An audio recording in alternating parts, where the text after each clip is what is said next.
कहानी की शुरुआत होती है हेक्टर नाम के एक जादूगर से, जो न्यूयॉर्क शहर में अपना नाम बनाने के लिए जी तोड़ मेहनत कर रहा था। वो नाचने गाने और पियानो बजाने में भी माहिर था, लेकिन उसे किसी भी थिएटर में काम नहीं मिल रहा था। एक दिन वो एक जानवर खरीदने गया जिसके साथ वो जादू दिखा सके। तभी उसे किसी के गुनगुनाने की आवाज सुनाई दी और उसने अंदर जाकर देखा कि एक नन्हा क्रोकोडाइल अपने पिंजरे में गाना गा रहा था। हेक्टर को वो बहुत पसंद आया और उसने क्रोकोडाइल को खरीद कर उसका नाम लाइल रखा। जब वो लाइल को घर लाया तो वो काफी डरा सहमा था, लेकिन जब हेक्टर ने गाना बजाना शुरू किया तो लाइल ने भी उसके साथ मिलकर बेहतरीन डांस किया। अब हेक्टर को अपना शो दिखाने के लिए एक थिएटर बुक करना था, लेकिन पैसे न होने की वजह से उसे अपना घर गिरवी रखना पड़ा। फिर उसने लाइल के साथ काफी मेहनत की और अपने शो के इश्तेहार पूरे शहर में छपा दिए। आखिरकार शो का दिन आया, लेकिन स्टेज पर जाते ही बेचारा लाइल काफी डर गया और इतने सारे लोगों के सामने वहीं जमा रह गया। हेक्टर का शो बुरी तरह पिट चुका था, इसलिए अब उसे अपना घर छोड़ना पड़ा। वो लाइल को ऊपर के कमरे में छिपाकर खुद शहर में पैसे कमाने का जरिया ढूंढने लगा। इसके 18 महीने बाद प्रिम्स परिवार उस घर में रहने आया। मिस्टर प्रिम एक टीचर थे। मिसेस प्रिम को हरी सब्जियां खाने का बहुत शौक था, जिस पर उन्होंने कई किताबें भी लिखी थी। उनके बेटे जॉश को शहर की भाग दौड़ से काफी डर लगता था, इसलिए वो यहाँ आकर ज्यादा खुश नहीं था। जब वो तीनों घर के बाहर पहुंचे तो उनकी मुलाकात अपने पड़ोसी मिस्टर ग्रम्प और उनकी बिल्ली लॉरेटा से हुई। अपने नाम की तरह ग्रम्प काफी खड़ूस आदमी था और वो बिना बात ही उन्हें कहने लगा कि अगर मोहल्ले के कानूनों के खिलाफ जाओगे तो मैं पुलिस बुला लूंगा। खैर, पड़ोसी के अलावा इस नए घर में आकर प्रिम्स काफी खुश थे। जॉश के पास अपना कमरा था, लेकिन रात को ऊपर के कमरे से आ रही अजीबोगरीब आवाजों ने उसे डरा दिया। वो ऊपर गया और तभी उसे एक कांच के डिब्बे में लाइल दिखा,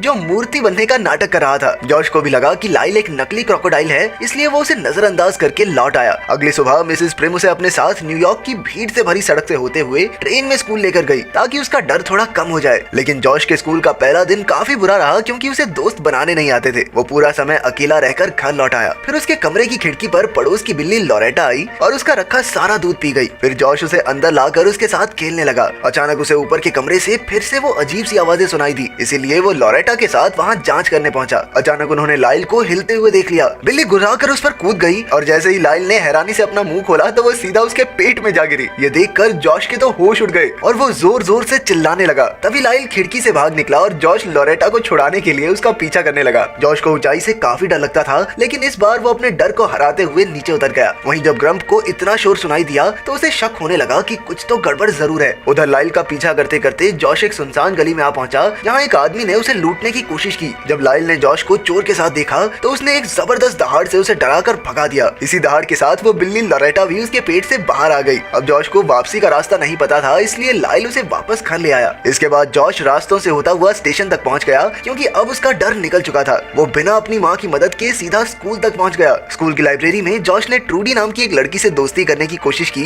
लेकिन वो इतना नर्वस था कि अपनी बात बोल ही नहीं पा रहा था, तो ट्रूडी बिना जवाब दिए चली गई। फिर रात को जॉश एक बार फिर से लॉरेटा और लाइल के साथ सड़कों पर घूम रहा था। लाइल के साथ रहकर जॉश ने अपने डर पर काबू पा लिया था और उन्होंने मजे से छत पर बैठकर स्वादिष्ट चीजें खाई। जॉश ने अपनी माँ के सख्त होने की वजह से ऐसी चीजें कभी नहीं खाई थी। फिर उसने बताया कि मिसेस प्रिम असल में उसकी असली माँ नहीं, बल्कि सौतेली माँ है। जब वो सिर्फ 2 साल का था तो उसकी असली माँ की मौत हो गई थी। ये बात कहकर वो थोड़ा उदास हो गया। लाइल कुछ बोल तो सकता नहीं था, इसलिए उसने गाना गाना शुरू किया और जॉश को भी अपने साथ नचाया। अगली सुबह जब मिसेस प्रिम ऊपर आई तो अपने बेटे को एक भारी भरकम क्रोकोडाइल के साथ देखकर उनके होश उड़ गए। रात को तो ठीक सोया था, सुबह मोगली कैसे बन गया ये? उन्होंने तुरंत जॉश को उठाया और बाहर भागने लगी, लेकिन लाइल ने थोड़ा गाना गाकर उन्हें समझाने की कोशिश की कि उससे डरने की कोई जरूरत नहीं है। लेकिन मिसेस प्रिम तुरंत जॉश को लेकर बाहर आ गई। वो अपने पति को फोन करने लगी, पर आखिरकार जॉश ने उन्हें समझाया कि लाइल ही उसका इकलौता दोस्त है, जिसके साथ उसने खुश रहना सीखा है। मिसेस प्रिम के लिए जॉश की खुशी से बढ़कर और कुछ नहीं था, इसलिए वो लाइल को रखने के लिए राजी हो गई। इसके बाद जॉश स्कूल चला गया और जब मिसेस प्रिम वापस लौटी तो उसे ऊपर से अजीब आवाजें सुनाई देने लगी। उसने ऊपर जाकर देखा कि लाइल तो मजे से नहा रहा था, जिससे वो बुरी तरह डर गई और दौड़कर रसोई में आ गई। उसे शांत करने के लिए लाइल ने एक बार फिर से मीठा सा गीत गाया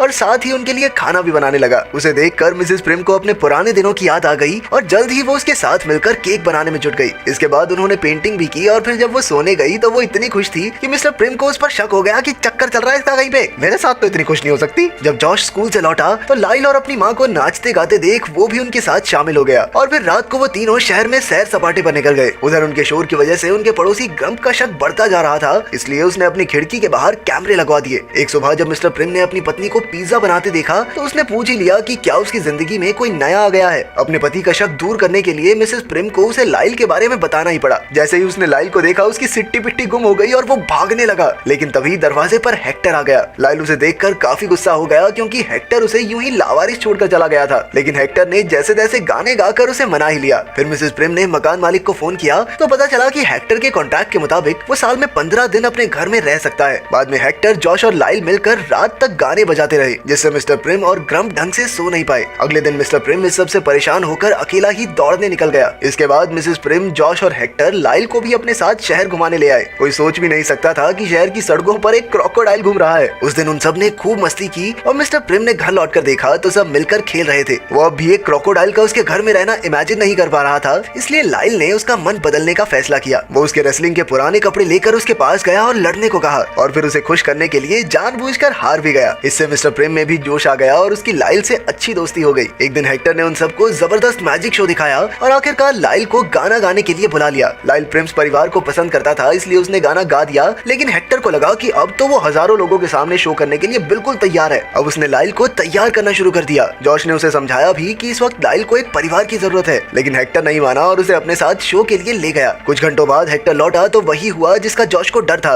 लाइल स्टेज पर फिर से डर गया था। खैर, जॉश ने लाइल को गले लगाकर कहा कि वो जैसा भी है बहुत अच्छा है। उधर हेक्टर एक बार फिर से कर्ज चुकाने का जुगाड़ लगाने निकल गया। अगले दिन ग्रम्प ने मोहल्ले की मीटिंग में प्रिम्स परिवार पर इल्जाम लगाया कि वो जरूर कुछ न कुछ छिपा रहे हैं, इसलिए उन्हें यहाँ से निकाल देना चाहिए। लाइल की वजह से जो शोर होता था उसे मिस्टर प्रिम झुकला नहीं सका, लेकिन ऐन वक्त पर हेक्टर ने कहा कि अबे तू भी क्या बोल रहा है, बिना परमिशन के कैमरे लगा के सबकी जासूसी करता है ये। अब ग्रम्प का पासा पलट गया था, इसलिए उसने गुस्से में कहा कि वो बदला जरूर लेगा। प्रिम्स परिवार ने हेक्टर का शुक्रिया अदा किया, लेकिन वो कुछ ही पलों में रफू चक्कर हो गया। फिर वाइल्ड लाइफ कंट्रोल वाले लाइल को उनके घर से लेने आ गए, क्योंकि असल में हेक्टर ने ही उनकी खबर देकर पैसे कमाए थे। लेकिन बेचारा लाइल अब भी लोगों के सामने गाना गाने से डरता था। आखिरकार वो उसे पकड़कर चिड़ियाघर ले गए और ये सब ग्रम्प ने भी देख लिया। अगले दिन प्रिम्स लाइल से मिलने गए और जॉश तो उसे छुड़ाना चाहता था, लेकिन उसके माँ बाप ने समझाया कि लाइल के लिए यही अच्छा है। ये सुनकर बेचारा जॉश काफी परेशान हो गया, क्योंकि लाइल ही तो उसका इकलौता दोस्त था जिसके साथ रहकर उसमें इतनी हिम्मत आई थी। और तभी अचानक वो बेहोश होकर नीचे गिर गया। उस रात लाइल अकेला बैठकर गाता रहा, क्योंकि वो बाकी क्रोकोडाइल से घुल मिल नहीं पा रहा था। उधर हेक्टर पैसे लेकर शहर से निकल गया, वहीं दूसरी ओर सब लाइल को बहुत याद कर रहे थे। मिस्टर प्रिम ने अपनी रेसलिंग के कपड़े वापस रख दिए और मिसेस प्रिम ने पेंटिंग करना छोड़ दिया। ग्रम्प की बिल्ली लोरेटा तक ने खाना पीना छोड़ दिया और अपना जॉश बेचारा रोता हुआ लाइल के बेड पर ही सो गया। फिर शाम को जॉश ने देखा कि हेक्टर उससे मिलने आया था। वो अपने किए पर काफी शर्मिंदा था और उसने जॉश से माफी भी मांगी, लेकिन जॉश उसे नजरअंदाज करके घर में चला गया। खैर, अब हेक्टर अकेला ही चिड़ियाघर में पहुंच गया, जहां उसने सलाखों से अपने हाथ में हथकड़ी लगा दी। जब सिक्योरिटी गार्ड ने उसे छुड़ाने की कोशिश की तो हेक्टर ने बड़ी चालाकी से वो हथकड़ी उसके हाथों में ट्रांसफर कर दी। अब वो चाबियां चुरा कर सीधा क्रोकोडाइल्स के पिंजरे पर पहुंचा, लेकिन लाइल ने गुस्से में उस पर बिल्कुल ध्यान नहीं दिया और बाकी के खूंखार क्रोकोडाइल्स उसका शिकार करने के लिए आगे बढ़ने लगे। उसी वक्त जॉश भी वहां आ पहुंचा,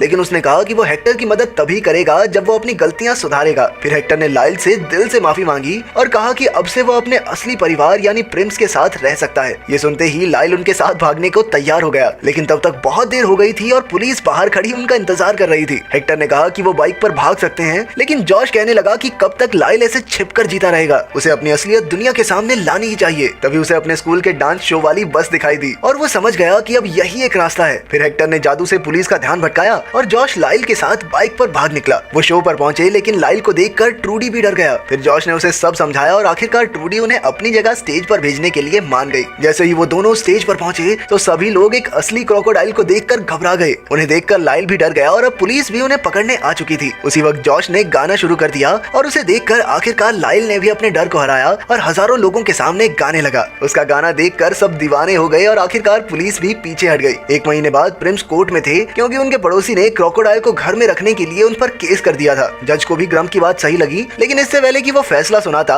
हेक्टर एक बड़ी खबर लेकर वहां आ पहुंचा। असल में उसे लोरेटा की मदद से घर के असली कागज मिल गए थे जो ग्रम्प ने उससे चुराए थे। उन कागजों से पता चला कि हेक्टर की दादी ने न्यूयॉर्क चिड़ियाघर बनाया था, इसलिए सरकार ने उन्हें घर पर एक जानवर रखने की छूट दी थी। आखिरकार जज ने प्रिम्स के हक में फैसला सुनाया और सभी खुशी से नाचने लगे। फिर प्रिम्स लाइल के साथ घूमने निकल गए, लेकिन हेक्टर उदास था क्योंकि उसने लाइल के साथ शो बुक कर लिए थे। लेकिन तभी ट्रूडी उसके लिए एक तोहफा लेकर आई, जो कि एक सांप था जो बहुत जबरदस्त बीट बॉक्सिंग करता था। अगर तुम्हें मौका मिले तो तुम कौन से जंगली जानवर को पालोगे, कमेंट्स में जरूर बताना।